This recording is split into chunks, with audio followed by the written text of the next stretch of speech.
So Invincible's fourth season has been done airing for a short while now, and I want to look at the season. And in the end, we'll see how it stacks up against the other seasons.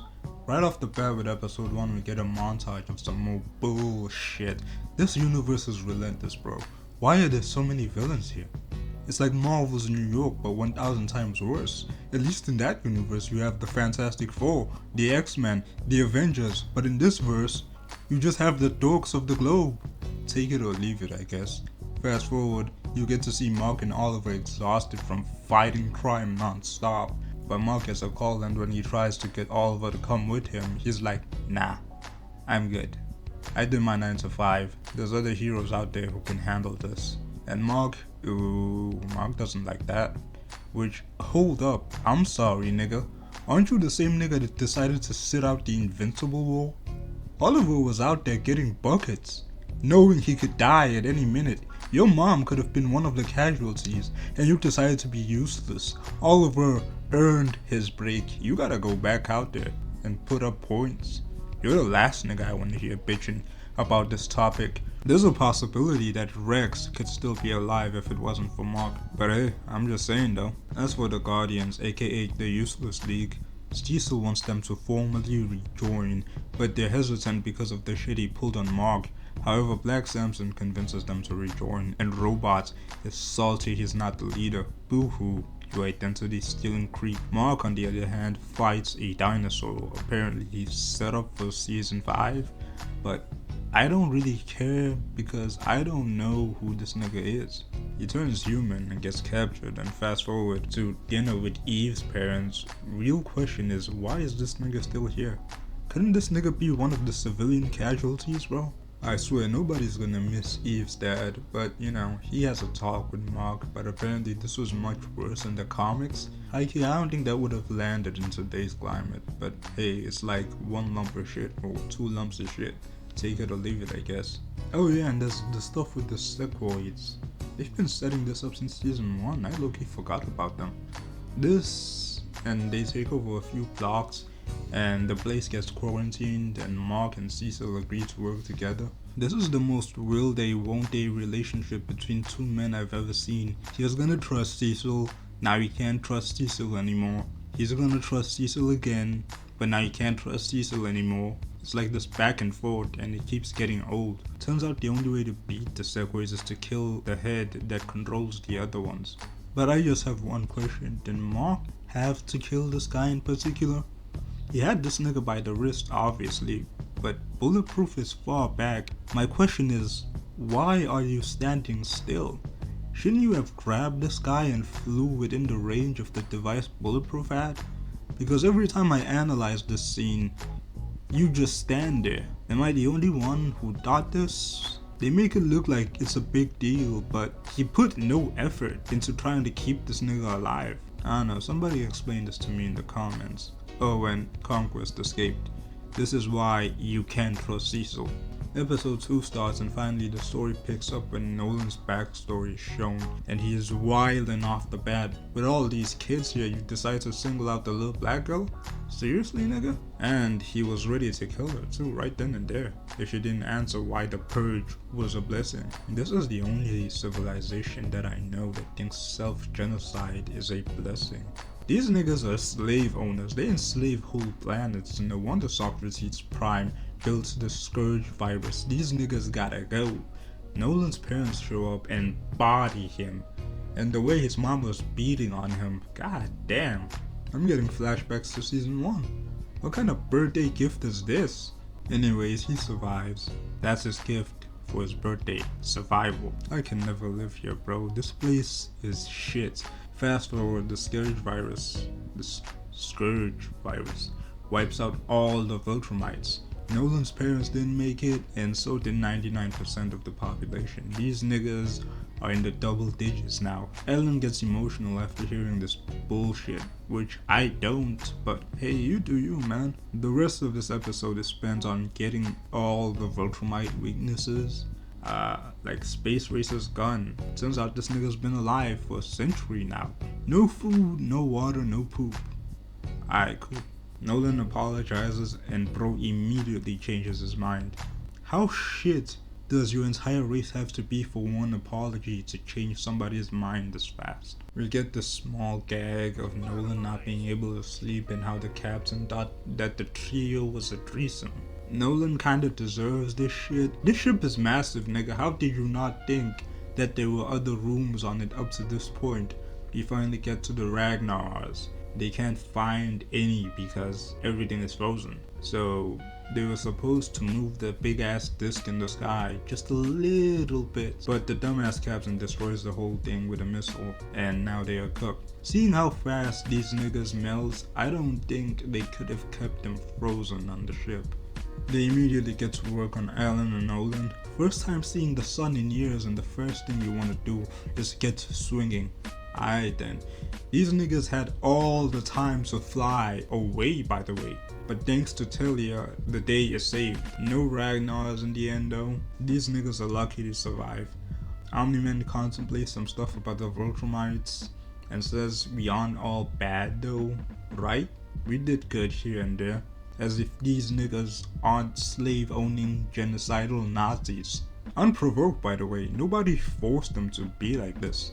Nolan also finds out that he has made the Scourge virus, and now there's a sequel, Scourge Virus 2, Return of Extinction. Yeah, he didn't like that so much. There's also a post-credit scene where Conquest gets bitch slapped by Craig of all people. Holy horror depth. He wants Drag to kill him for his failures, but Drag is like, nah nigga, my hairline is sick as fuck. Also, you're old as fuck. Ain't no retirement here. We're gonna work you to death. Ah, taking notes from Japan, I see. The third episode takes us away from Nolan, and I'm immediately bored again.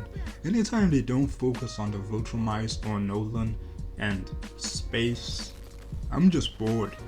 Crazy how the MC is the least interesting thing about the show. The show is literally named after him. It's literally called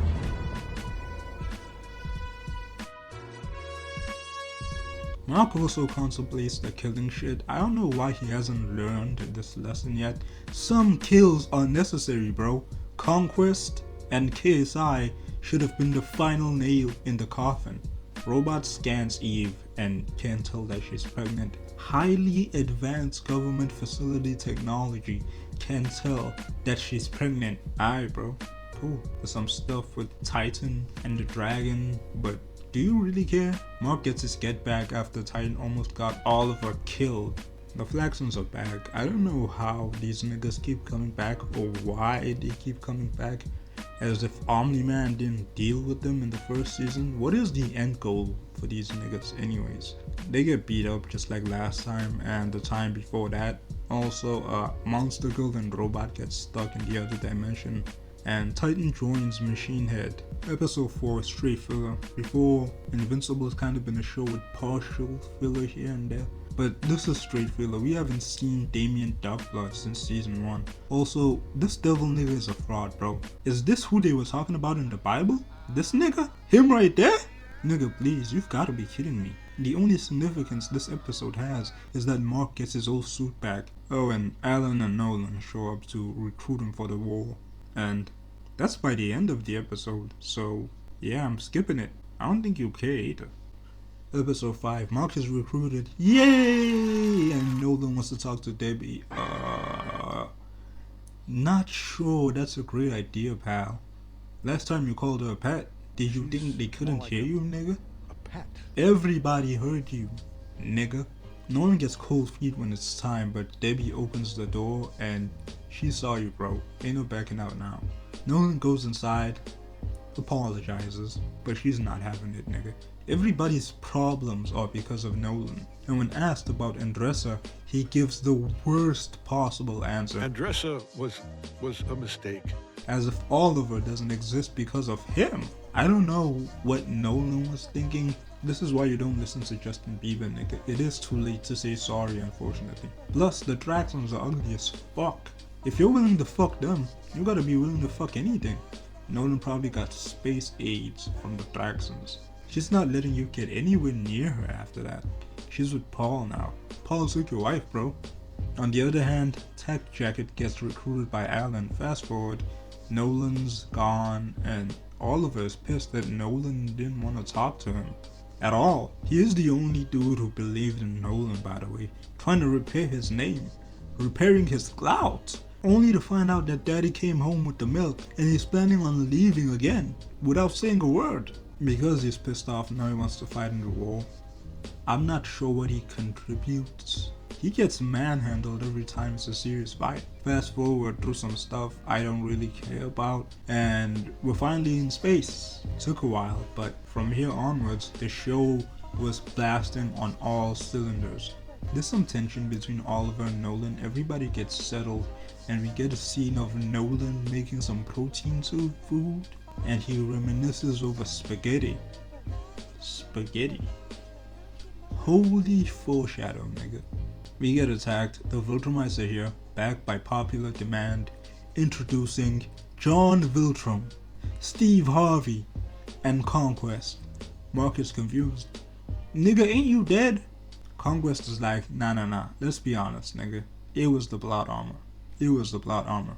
Oliver jumps head first. Steve Harvey drops a line that summarizes Oliver's entire character. Let the insect learn his lesson. Let the insect learn its lesson. That's his whole character, by the way. He gets bodied again, almost got the Red Rush treatment too. Last time, he almost got divided by two. What has he learned, nigga? Nothing. Nolan has to save his ass. Everyone is running the ones and Tag Jacket immediately proves to be useless. Can we reinvestigate her fight with Invincible's variant? I'm not buying it, bro. Alan has to put in twice the amount of work here. Then the Viltrumites call for backup.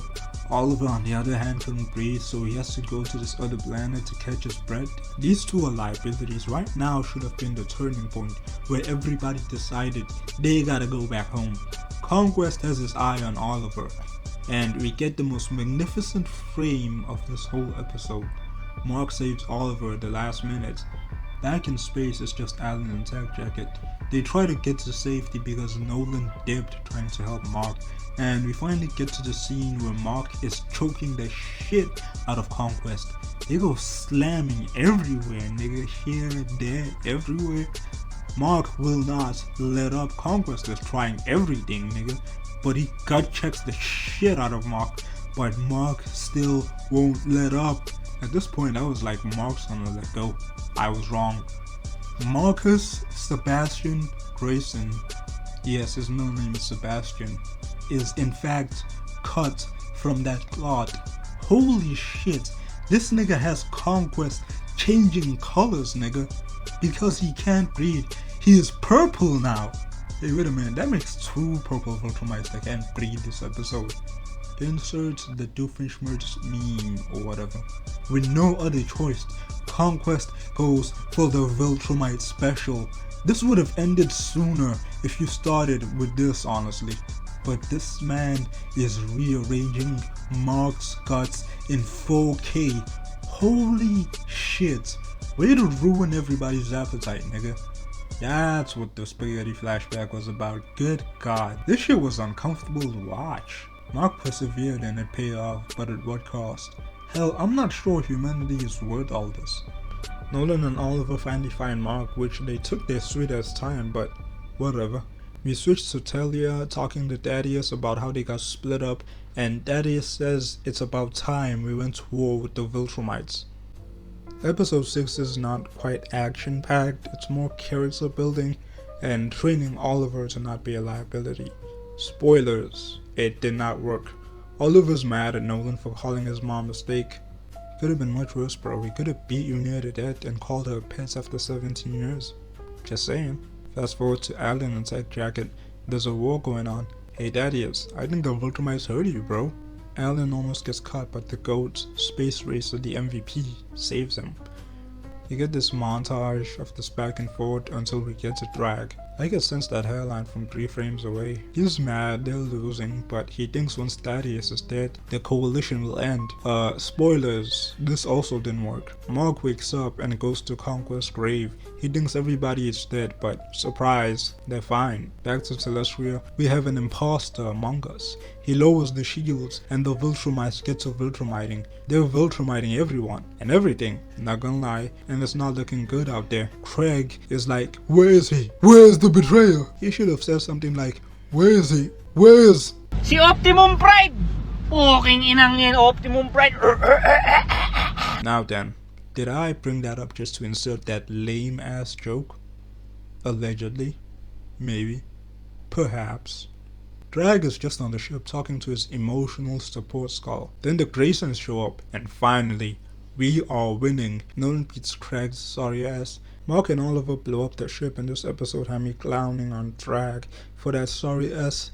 No! He dropped.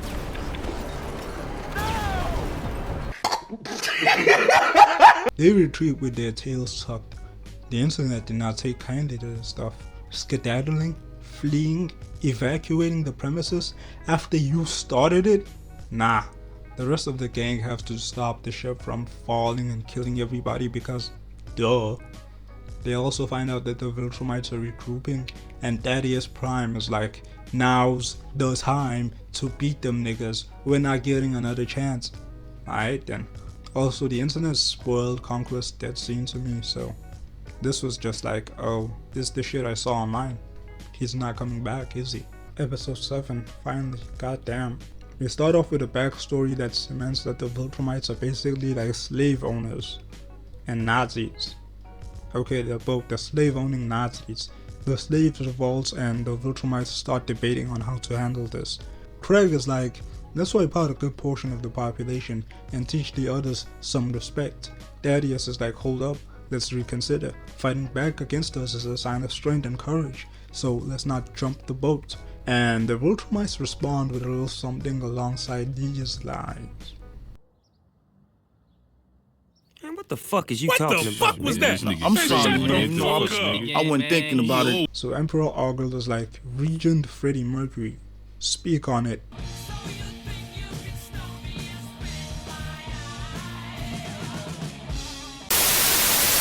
Okay, seriously though, it's like these guys are so weak that it's an offense to the universe. They gotta go. Emperor Ogle is like, tax 25% of their population. Anyways, after that exchange, Thaddeus is like, nah, you gotta go. He thought killing the Emperor would make the Viltrumites change their ways. Spoilers, this also didn't work. Afterwards, Drag became the Grand Regent and orders a purge, which I could give 1,000 reasons why this is stupid. I bet Thaddeus was over the fucking moon hearing this shit. Y'all niggas are doing his job for him. But once y'all stopped, he knew this was gonna be a problem, and he busted out the Scourge virus and fixed y'all quick. Back in the present day, the gang is finally heading to Viltrum, and Oliver drops the worst line of the episode. Why is everyone so nervous about fighting this Drag guy? No way he lives up to the hype. No ways he lives up to the hype. Nigga, every Viltrumite you fought up to this point has bodied you. Why are you talking right now? They get to Viltrum, see the ring of corpses, and get ambushed. The fight starts, everybody's boxing. Drag is just floating there, menacingly. Tech Jacket absolutely pissed me off this episode. She wasted all of these darts on nobodies. John Viltrum, Jack Viltrum, Jane Viltrum, Jenna Viltrum. The only nigga we had to shoot with these was Drag, nobody else. This is what happens when you hang out with Oliver. His uselessness starts rubbing off on you. Space Racer shows up and blasts his laser, takes out a few Viltrumites, and makes Drag back up. Can't let the hairline get damaged. He shows up carrying the Ragnars. How the fuck did he get these? I don't really care that it's hype. How did he get these, bro? The power of off-screen bullshit will never cease to amaze me. Nolan tries his luck with Drag and he pays for it immediately. He gets punched so hard it creates a shockwave in space. In space, nigga, there's no air out here. He became a meteor entering orbit. This gotta be the hardest punch of 2026. This nigga Drag got the nerve to try and convince Nolan to join him after you just socked him into turning into a meteor. His talk no jutsu is useless. Nolan had two options, rejoin the Viltrumites or Earth Coochie. He picked Earth Coochie and he immediately got knocked back into space. Of course, Freddie Mercury doesn't understand the hype of pussy. He's gay. Drag is now a participant in the fight. That is not good. His second victim, Oliver, I don't know what he was thinking. As a matter of fact, I'm not sure he was thinking. You just saw your dad exiting the atmosphere at Mark 7. What do you think you're gonna do, nigga? What do you think you're gonna do that will change our current predicament? He tries to punch Drag. Drag catches that weak ass punch, crushes his hand, and gives him the nastiest pimp smack of the year. A pimp named Slickback would be so proud of this backhand. I would now say that Oliver is now useless to us, but let's be honest, he was always useless to us. There's no real difference here. Our odds of winning are still the same. Mark did not like this, however. He tries his luck against the most powerful hairline of 2026. He is also useless. Big shocker. I know. This nigga Drag's hairline is so powerful, it has its own impact frame. Invincible didn't watch the Drag trailer. Now, he has to pay the price. Everybody is getting dogged. Even Battle Beast got handled. Nolan was like, "Aight, fighting this nigga is pointless." So he suggests they blow up the planet. Space Racer shoots the laser, they follow. Kaboom. This was supposed to show the Viltrumites the truth. Spoilers, this just pissed them off even more. Socrates Prime is the first to fall. Nolan, you're up next. Nolan caught that Injustice 2 special. Mark follows. I don't know what he thinks is gonna happen. He got punched in his throat and they blew up the only place where he could get some fresh air. So yeah, it's not looking good. Nolan gets handled. But Freddie Mercury wants some booty. And you saw how caked up Mark's been looking lately. But Mark is not with that gay shit. He runs, but it's useless. The backshots of Doom come knocking on his door either way. He is powerless. Drag almost ends Mark, but Nolan saves him. Mark's like, "How do we win?" Nolan looks back like, "The fuck you mean by win? There are no dumb people, just dumb questions." He immediately gets the Viltrumite special. Mark gets his eyes pressed down into his face. He almost gets killed, but Blood Armor saves him. He survives and realizes that the remaining Viltrumites have gone to Earth. Nolan suggested that they blow up the planet. The planet blew up and now they had nowhere to go, so they've gone to Earth. This is all Nolan's fault. That's the whole plot of the show. It's all Nolan's fault. And now, here we are, once more. It's still Nolan's fault. It's Nolan's fault again. Episode 8. This episode opens up with the Viltrumites invading Earth. I'm sure everybody could tell that this was obviously a hallucination, a nightmare, or a vision. They came to Earth to fuck, not to really invade. The gang is obviously returning back to Earth, and Mark is stressed the fuck out. And that's a summary of this whole episode actually. Mark is stressed the fuck out. Not a lot of action in this one. Mark keeps getting these random hallucinations. First with Debbie, then with Eve. He keeps getting these visions everywhere he goes. Drag did a number on this nigga. Debbie broke up with Paul off screen, which means Omni-Man and Debbie are basically back together at this point. That's the only thing that can mean. And surprise, they go on this nice long journey together. Just the two of them. Nobody else. Yeah, they back. Mark chats with Cecil, but he has another hallucination and he now needs to talk to a therapist. That's a little overdue, Blood. Not gonna lie. Nigga, you should have been in therapy first thing by the start of season 2. Eve suggested he take some time to clear his mind by going on a solo flight. He does, until he encounters the most powerful hairline in the galaxy. He gives Mark an offer. The niggas on your planet, we're gonna fuck them. The bitches on your planet, we're gonna fuck them too. Also, I started a rock band. Accept my proposition or die. Mark said, "It's all good, bro." And they lived happily ever after. The end. Alright, so how did this season stack up against the rest? Hear me out. It's not better than season 1. That's the best season. And I don't think it's better than season 3 either. Season 3 had the Invincible War and the Conquest fight back to back. You can't really beat that. It also doesn't have any episode as bad as the Hell episode. So I think it's the third best Invincible season. It's just above season 2, which is the worst. And those are my thoughts on the season rankings. Leave a like and sub.